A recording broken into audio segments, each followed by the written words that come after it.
Let's talk about mindfulness. What does it mean and how can you apply it?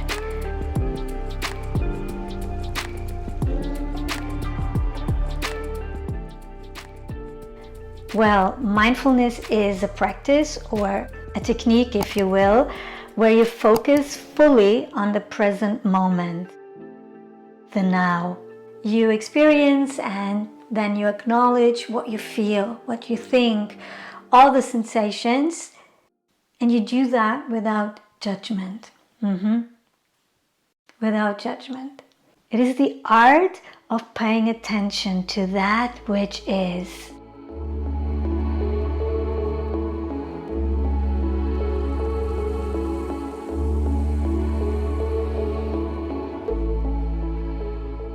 Actually, the science of neuroplasticity proves that our repeated actions and experiences shape our brains.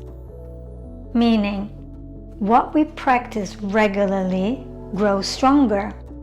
The part of our brains responsible for executing that practice or that action becomes stronger. So, our synaptic connections strengthen based on our repeated practice.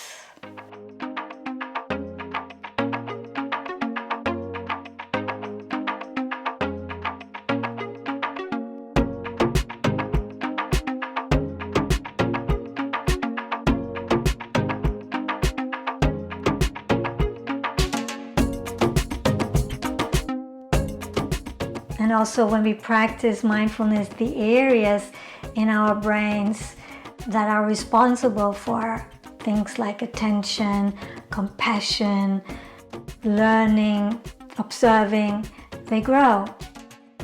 So if we practice mindfulness again and again, then that is what we become based on our practice.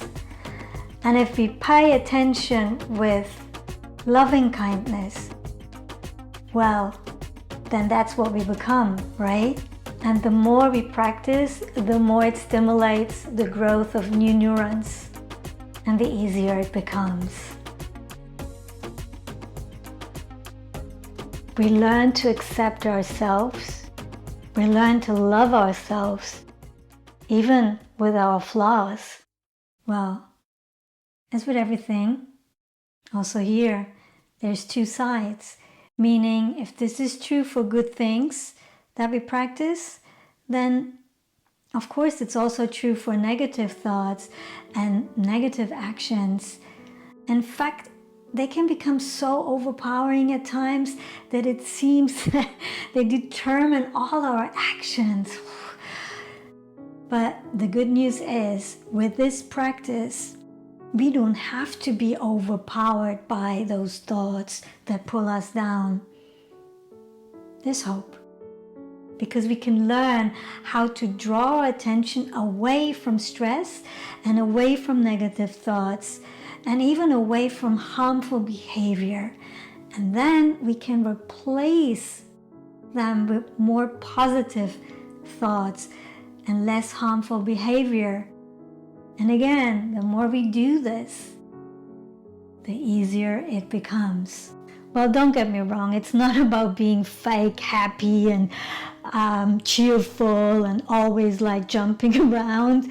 So it's not about not allowing ourselves emotions like being sad or angry. Those are really important feelings. And it's not about turning into an empty and numb bubble. But it's just that this practice offers a way, a solution to respond in a calmer and in a wiser way instead of reactive and explosive way.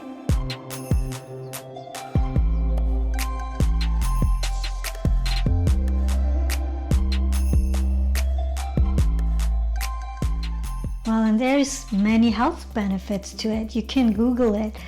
It strengthens our immune system. It decreases cortisol, so that results into better sleep and into feeling less stressed. We become more content. In fact, kind attention floods us with dopamine, which improves our ability to focus and to learn. And there's so much more.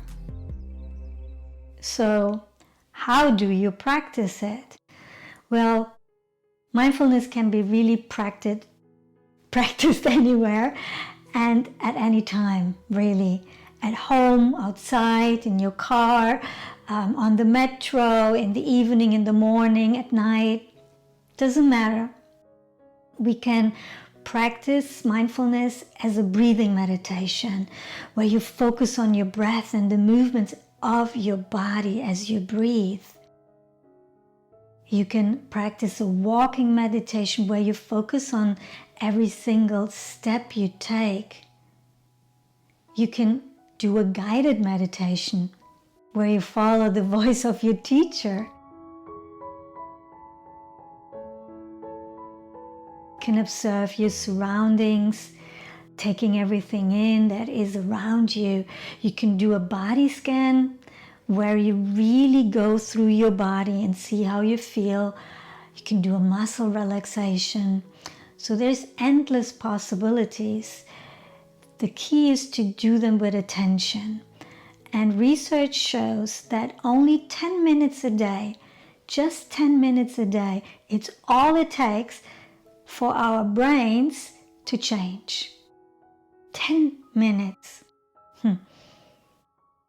So, to finish, let me suggest that along the day, for a minute, or even just 30 seconds a time, focus and pay full attention to the smells, the colors, textures, sounds.